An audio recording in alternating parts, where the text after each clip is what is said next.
Bonjour, pauvre mortel. C'est Zeus qui vous parle. Oui, Zeus, fils de Cronos et de Rhea. Zeus, le dieu suprême, quoi.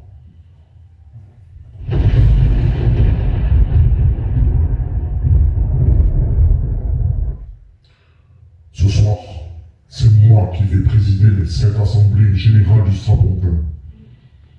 Si quelqu'un s'y oppose, qu'il lève la main, qui me servira de paratonnerre pour lui envoyer la foudre de mon gourou.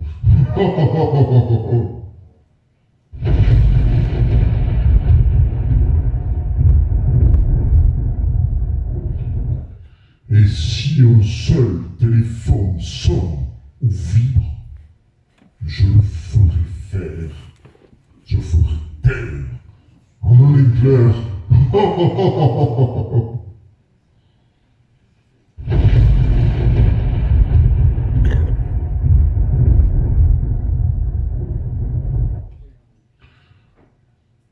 Nous allons donc commencer par le rapport moral. Pour cela, je donne la parole à notre Dieu suprême. Ah non, ça c'est moi. Merde. Je donne la parole au président de l'association, Jean Artière.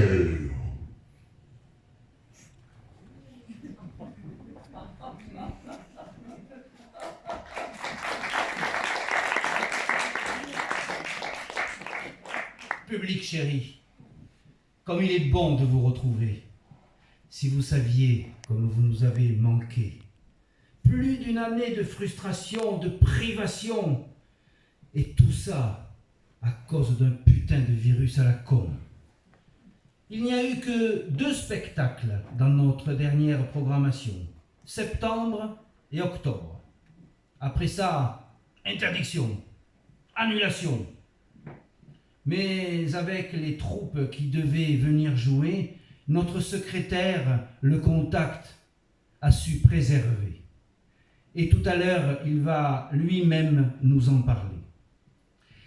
Et puis, nous avons subi une baisse dans les cotisations. Les comédiens et les parents des enfants inscrits à nos ateliers s'en sont acquittés.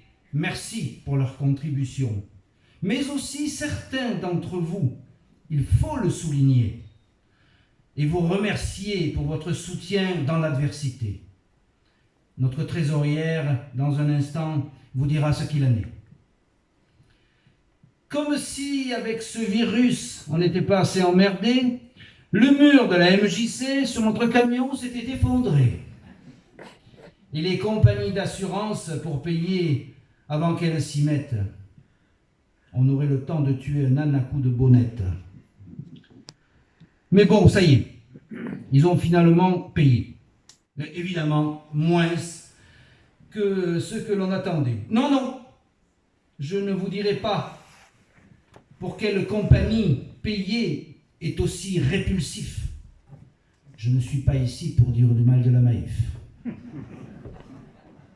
Avec les ateliers aussi, on en a pas mal bavé. Et chez les adultes, la liste des inscriptions était presque vide. Tout ça à cause de ce putain de Covid. Alors, la mort dans l'âme, nous n'avons pu le démarrer. Mais chez les jeunes, et c'est tant mieux pour Amélie, ainsi soulagée, beaucoup d'inscriptions, comme chaque année, ont été enregistrées. Et si je dis c'est tant mieux pour Amélie, c'est parce qu'elle, du théâtre, elle en vit. Pourtant, entre les périodes de couvre-feu et de confinement, ce n'était jamais simple de réunir ces jeunes, de trouver un moment. Mais Amélie n'a jamais cédé au découragement. Et avec l'appui et le soutien moral et financier des parents, elle a permis à ces jeunes de vivre leur passion pour le spectacle vivant. Quant à nos représentations, je ne vous en parle même pas. Nous avions encore quelques contrats pour RTT, mais le contexte sanitaire de les faire annuler s'est chargé. Et venir en répétition pour au moins se retrouver, même ça, on ne le pouvait pas. Oh, rage, Oh désespoir! Oh sale virus pourri! Tant d'années de travail seront-elles par toi anéanties? Non, car nous allons ensemble recommencer. Pour toi, public chéri, on va se défoncer. En 2022, c'est 2 créations qu'on va vous proposer. En mars, Du vent dans les branches de Sassafras, une comédie émouvante de René de Obaldia. Et en septembre, Saint-Sylvestre, la suite de RTT. Et nos ateliers aussi vont redémarrer. Chez les jeunes, déjà, deux existaient. Aux élèves du primaire et du collège, ils étaient réservés. Aux lycéens, nous allons désormais des cours proposés. Chez les moins jeunes, qui ont droit aussi de prendre leurs pieds, on relance l'atelier adulte, mais non plus seulement en soirée. Mais afin que les seniors puissent s'y rajouter, c'est dans l'après-midi que cet atelier sera proposé. Comme j'aime à le dire, ensemble, on va se régaler. Et je vous remercie de m'avoir une oreille prêtée.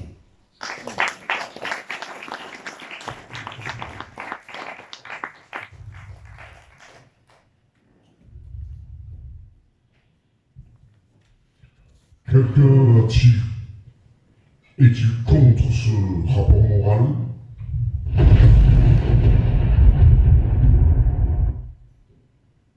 Quelqu'un s'abstient-il?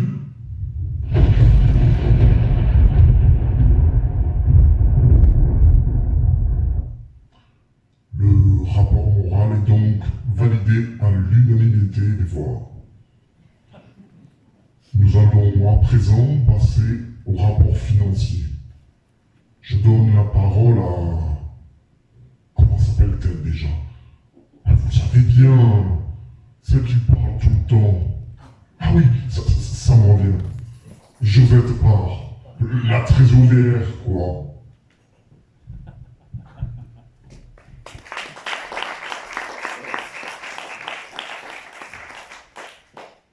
Bonjour, très cher public, bonjour, très chers amis. En tant que trésorière, je sais que très cher veut dire. Mais bon, après tout, cela aurait pu être pire. Vous comprendrez mieux lorsque j'aurai fini. Je vais commencer par vous présenter les recettes. Bien qu'avec le Covid, c'était pas la fête. Ce sont pourtant 20 850 € qui dans la caisse sont entrés. Mais laissez-moi le temps de vous expliquer. Les adhésions ont chuté de façon spectaculaire. 915 €. Quel retour en arrière, 915 €. Ça représente 61 adhérents. Quand je pense qu'on en avait 144 avant. Je me dois d'adresser un grand merci pourtant à celles et ceux qui nous ont soutenus. Sans elles, sans eux, que serait-on devenu? Les diverses subventions ensuite. Et oui, des aides pour que l'on subsiste. La municipalité, comme toujours, nous a aidés. Et 5 000 € en 2020, nous avons pu encaisser. Hélas, pour cause de Covid, je suppose du moins, ce ne sera que 3 500 en 2021. Merci pourtant pour ce soutien constant. Et espérons que l'on revienne bientôt aux chiffres d'avant. J'ai perdu ma phrase. Voilà. Merci. Aux chiffres d'avant. Voilà. Toujours au chapitre des subventions, le conseil départemental, grâce à Christophe Morgot, nous a attribué 600 €. C'est beau. Et même, pour être un peu plus précis, Christophe, notre président, a promis une rallonge de 700 € à toucher prochainement. Jeannot, faudra lui rappeler de temps en temps. Je vais dire à présent quelques mots à propos du remboursement pour un sinistre auto. Comme vous le savez peut-être, sur notre beau camion, le mur de la MJC s'est effondré. Avouez que c'est con. Au bout de longs mois, et bien des tractations, 11 300 € avons pu cependant récupérer. Dit comme ça, ça peut faire rêver, mais en réalité, quel manque à gagner. Abordons à présent le chapitre des cotisations. Alors, à ne pas confondre avec les adhésions. Les cotisations, c'est ce que payent 3 trimestres par an ceux qui prennent des cours, qu'ils soient adultes ou enfants. Ainsi, 14 élèves